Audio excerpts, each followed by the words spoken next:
সব জল উঠে যেত, এই গ্রাম ডুবে যেত। ভোট আইলে তখন হবে, আর ভোট চলে গেলে আর তখন হয় না।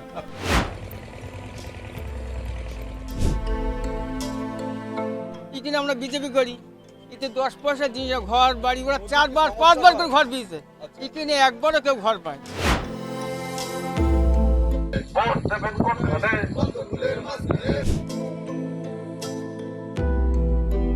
150 ঘর লোক আমরা চলেই থাকি 6 মাস। না, রেল লাইন করার জন্য নকশা কাটিগুলো 15 বছর আগে, সে রেল লাইন কি হয়েছে?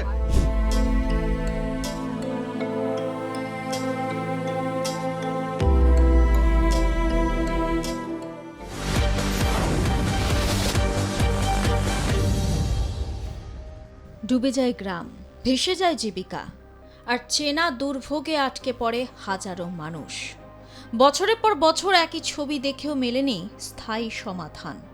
বাড়ছে ক্ষোভ, আর ঠিক এই জলবন্দি বাস্তবতাকেই সামনে রেখে ভোটের ময়দানে সরব রাজনীতি। প্রতিশ্রুতি পাল্টা অভিযোগ আর সমাধানের আশ্বাসে গরম হচ্ছে স্বরূপনগরের ভোট সমীকরণ। বর্ষা এলেই যেন এক চেনা দুর্ভোগের গল্প ফুটে ওঠে এখানে। একটার পর একটা গ্রাম পঞ্চায়েত জলের তলায় চলে যায়, ঘর বাড়ি ভাসে, মাঠ ডুবে যায়। বছর ঘুরে বছর আসে, কিন্তু সমস্যার ছবি বদলায় না। যমুনা, ইছামতি নদী ও পদ্মা খাল সহ একাধিক জলপথ দীর্ঘদিন ধরে সংস্কারের অভাবে কার্যত অচল। জল নামার পথ না থাকায় সামান্য বৃষ্টিতেই জলবন্দী হয়ে পড়ে বিস্তীর্ণ এলাকা। বর্ষায় প্লাবিত হয় স্বরূপনগর। সমাধানে আশ্বাসে এবার ভোটমুখী রাজনীতি। প্রতি বছর বর্ষা ও বর্ষা পরবর্তী অতিবৃষ্টিতে প্লাবিত হয় সগুনা, তিপুর, মির্জাপুর ও চারঘাট গ্রাম পঞ্চায়েতের বিস্তীর্ণ এলাকা। পাশাপাশি গাইঘাটা ব্লক ও বনগাঁ মহকুমার একাধিক অঞ্চলও জলের তলায় চলে যায়। ফলে একদিকে কৃষিকাজ মারাত্মকভাবে ক্ষতিগ্রস্ত হয়, অন্যদিকে বসতবাড়ি ভেঙে পড়া, রাস্তাঘাট নষ্ট হওয়া ও জীবিকার সংকট, সব মিলিয়ে চরম দুর্ভোগের মুখে পড়তে হয় সাধারণ মানুষকে। জল উঠে যায়, সব জল উঠে যেত, এই গ্রাম ডুবে যেত। হলে কি হয়, নদী কাটা কিচ্ছু হয় না তো।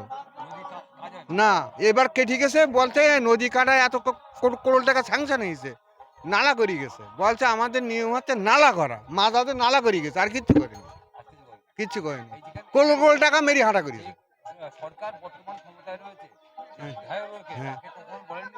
হ্যাঁ, কিচ্ছু করে না ওরা। না, হ্যাঁ, এইবার ভোট আসছে, হবে। হ্যাঁ, ও গয়া যাবে। হ্যাঁ, কষ্ট, হ্যাঁ, সে তো বলতেই হবে, কষ্ট। হ্যাঁ, হ্যাঁ, কিন্তু ক্ষমতা হাতে না এলে, ক্ষমতা যদি হাতে না আসে, তার কিছু করার ক্ষমতা নেই। তারা করবে না। রেল লাইন করার জন্য নকশা কাটিগুলো 15 বছর আগে, সে রেল লাইন কি হয়েছে?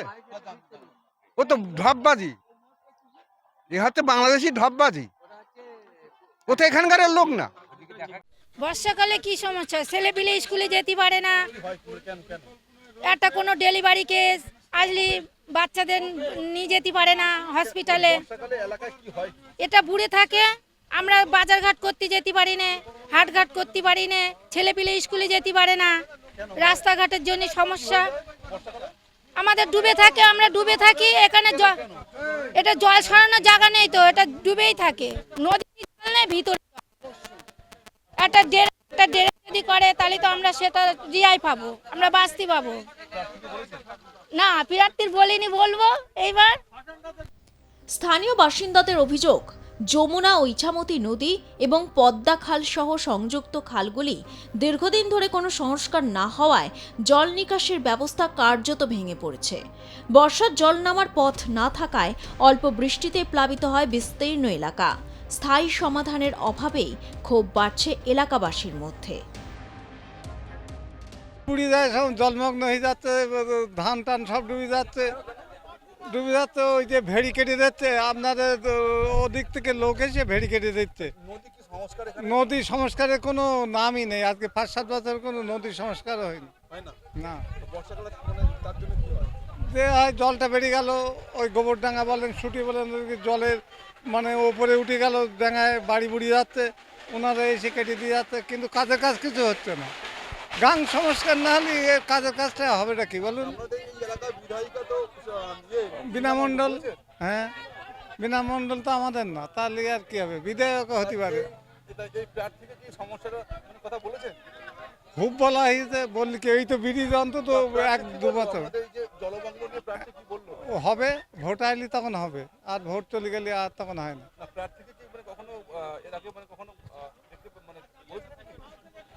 প্রার্থী যখন ভোট আসবে তখন ব্রিজ মাপামাপি হবে, আবার ব্রিজ হবে বলে একদম সব ঠিকঠাক, যেই ভোট হয়ে যাবে আর তখন নামগন্ধে কোনো কিছুই থাকে না, যে এখানে দিন অন্তত 5,000 লোক পাড়ায়, কিন্তু কোনো আমাদের গতিবিধি নেই, 2 টাকা করে নিচ্ছে। বর্ষাকালে পুরো জলমগ্ন হয়ে যায়। যদিও একটু কম থাকে জলমগ্ন, যখন বাঁধটা কেটে দেওয়া হয় আমাদের যমুনা, ঠিক আছে, তখন এখানে প্লাবিত হয়ে যায়। আমরা প্রত্যেক বছর নদী সংস্কার না হওয়ার জন্য, আর এই যে পলি আসে প্রত্যেক বছর, ঠিক আছে, নদী মজে যায়। এবার এই মজে যাওয়ার ফলে দেখা যাচ্ছে জল সরে না। সরকার সংস্কার করে দেখা যাচ্ছে 20 বছর অন্তর একবার করলো, ঠিক আছে, এরকম মানে খুব সময় নিয়ে অনেক কাজটা করে। হ্যাঁ, ওনাকে বললাম, কিন্তু আশ্বস্ত করলো আমাদের, বুঝলেন। উনি বললেন ঠিক আছে, আমরা ক্ষমতা আইলে আমরা কাজগুলো করব, ঠিক আছে, ওনাদের ফেলে থাকা কাজগুলো আমরা করব। বাঁধ পরিদর্শন করলাম, মানে এইটা খুবই একটা মানে এসেনশিয়াল জিনিস। এই বাঁধটার জন্য 4টে বিধানসভার মানুষ পুরো জলের নিচে থাকে। বনগাঁ, গাইঘাটা, বাদুরিয়া, স্বরূপনগর, এখান থেকে বারবার বিধায়িকা বলার পরও কোনো কাজ করে না। আমাদের প্ল্যান একটাই রয়েছে, এখান থেকে এই বাঁধ করে ডাইরেক্ট 200 মিটার দূরে, এখান থেকে 200 মিটার দূরে ইছামতি একটা ড্রেনেজ করে দিলে জল পুরো এখান থেকে বেরিয়ে যাবে। এর আগে কিন্তু এই এলাকায় প্লাবিত হতো না, কিন্তু ইদানিংকালে বেশিরভাগ খাল কিন্তু দখল হয়ে গেছে। এলাকার যেসব নেতৃত্বরা রয়েছে তাদের কিন্তু দখলে রয়েছে, জোরপূর্বক দখল হয়ে গেছে, সেখানে বসত বাড়ি হয়ে গেছে এবং পাট্টা দেওয়া হয়েছে। সব মিলিয়ে কিন্তু নদী এখন আর নদী নেই, সবটাই কিন্তু বসত বাড়ি হয়ে গেছে। অন্তত 150 ঘর লোক আমরা তলিয়ে থাকি, 6 মাস বুড়ি থাকি। ওই ধারে একটু জাগ্রত, যত মানে সরকার যেটা সাহায্য আসবে কিন্তু ফটো তুলে নিয়ে গিয়ে তারা পাবে। ভয় করে জলের চাপে এসে বুড়ি যায়, বুড়িয়ে গেলে সেই জিনিসটা সহ্য, বা সরকারি একটা সাহায্য আছে, কিনে আমরা বিজেপি করি, এতে 10 পয়সা জিনিস ঘর বাড়ি ওরা 4-5 বার করে ঘর দিয়েছে, কিনে একবারও কেউ ঘর পায়নি। আমরা বিজেপিও না দেবো, যদি কিছু না দেয় আমরা বিজেপি করি, বিজেপি করবো। যদি আমাদের মেরে কেটে কেটে পিছু করে তবে আমরা বিজেপি করবো। এখানে প্রচণ্ড জল টল, মানে আমরা হাঁটতে পারি না, চলতে পারি না, আমাদের বাচ্চারা স্কুলে যেতে পারে না, আমাদের খুবই অসুবিধা হয়। মূলত এরকম হয় কেন এলাকায়?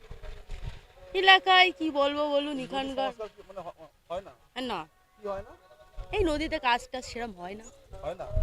প্রার্থী এসে প্রার্থীকে বলেছেন প্রার্থী কি বললো? উনি জিতলে সবই করবে ভালো। বনগাঁ লোকসভা কেন্দ্রের স্বরূপনগর বিধানসভার প্রার্থী তিনি আছেন তারক সাহা। তিনি প্রচারে বেরিয়েছেন ডোর টু ডোর। সেখানে এসে দেখা গেছে যে এই এলাকার প্রতি বছর প্লাবিত হতে দেখা যায় এবং বেশ কয়েকবার এখানকার মানুষ বিক্ষোভ দেখিয়েছে, আন্দোলন করেছে, তাতেও কিন্তু তাদের টনক নড়েনি প্রশাসনের। বারবার প্রতিশ্রুতি দেয় এই এলাকার যে বিধায়ক রয়েছে বীণা মণ্ডল, এবং তিনি জেলা সভাপতি থাকাকালীন তিনিও এই প্রতিশ্রুতি দিয়েছিলেন যে মাস্টার প্ল্যান করা হবে এই স্বরূপনগরে, অর্থাৎ মাস্টার প্ল্যান কিন্তু আজও সে মানুষ দেখতে পায়নি। এই জলের তলায় কিন্তু ঠিক আর কয়েকটা মাস পরে তাদের কিন্তু ভাসতে হবে। তাই এখানকার মানুষ কিন্তু বিকল্প কিছু পথ বেছে নিতে চাইছে। তাই এবারের এই বিজেপি প্রার্থী আছেন তারক সাহা। এই তারক সাহা আজকে পরিদর্শনে এসেছিলেন এই এলাকায়। আমি রীতিমতন এসে প্রধান সাহেবের সঙ্গে কথাও বলেছিলাম যেন এইখানে এই কাজটা হলে কমসে কম এদিকের যারা জমি চাষ করতো তারাও বেঁচে যেত, এবং এখান থেকে একটা ড্রেনেজ একটুখানি 200 মিটার এই খালটা যদি করে দিত তাহলে এইখান থেকে একদম যমুনা থেকে জলটা এসে ইছামতি হয়ে চলে যেত। আজকে এইখানে আবার বাঁধিয়ে দিয়েছে, আবার 2 মাস পরে এই পুরো এলাকা প্লাবিত হয়ে যাবে। পুরো এলাকা কমসে কম আমার হিসাবে 10 লক্ষ মানুষ জলের নিচে থাকে শুধু এইটুক আটকানোর জন্য। উনি দীর্ঘ 15 বছর দেখছেন যে এইটুক জায়গার জন্য 20 লক্ষ মানুষ জলের নিচে রয়েছে, যেন উনি এইটা কোনো মতেই সংস্কার করছেন না। এটা পার্মানেন্ট সলিউশন হলে তাহলে সাধারণ মানুষও বাঁচবে, চাষি বাঁচবে, সর্বোচ্চ যে আমাদের সোনার ফসল যে জমি, সেই জমিতে চাষ করতে পারে না, 6 মাস জল আটকে থাকে শুধু এইটুক জায়গার জন্য।